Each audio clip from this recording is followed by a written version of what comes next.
It cut through the morning stillness like a blade, sharp, panicked, and far too close.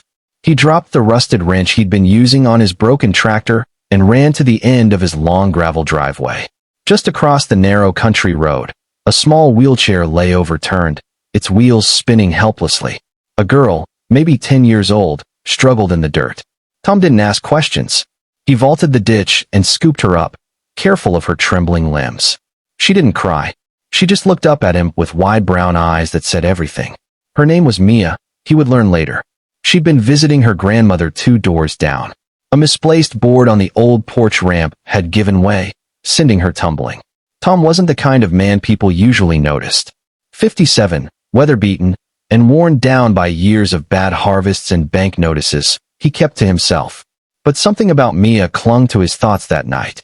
Maybe it was the way she smiled as he bandaged her scrapes. Or maybe it was the quiet dignity in her voice when she said, "It happens. I'm used to it." Used to it? That sat wrong with Tom. So the next morning, before the sun had even licked the frost off the barn roof, he hauled his tools down to the old woman's porch and got to work. It wasn't much, a simple wooden ramp, solid and level, with railings built from leftover fencing slats. He worked through lunch, through aching knees and frozen fingers, refusing help from the grandmother who brought him tea and stories of Mia's tough but hopeful spirit. By nightfall, the ramp stood proud against the winter wind.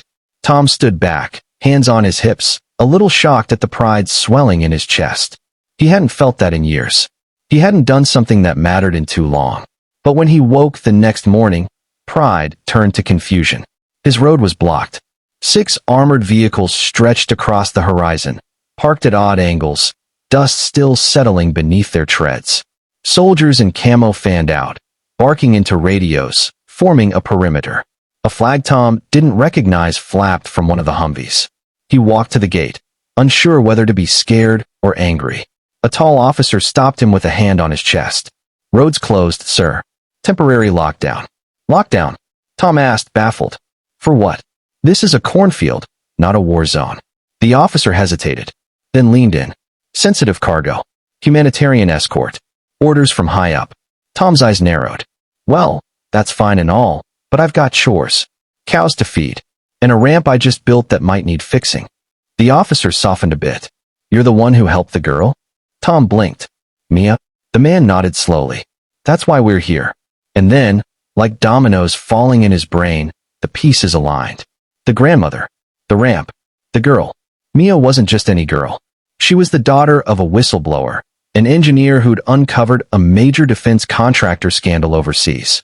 Her father had been smuggling evidence out for months, and last week, he'd been found dead under suspicious circumstances.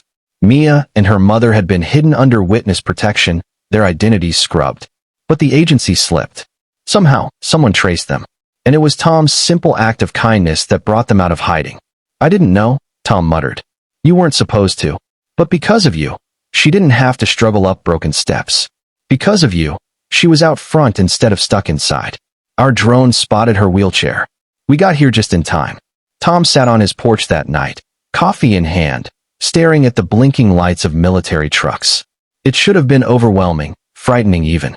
But he felt peaceful. The next morning, the convoy was gone. So was Mia. All that remained was a small envelope tucked under his porch light.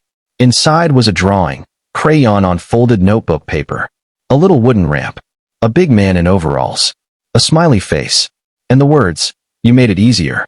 Thank you." Tom choked up, not because of what he did, but because of what it meant. He hadn't fixed a porch. He'd changed a moment.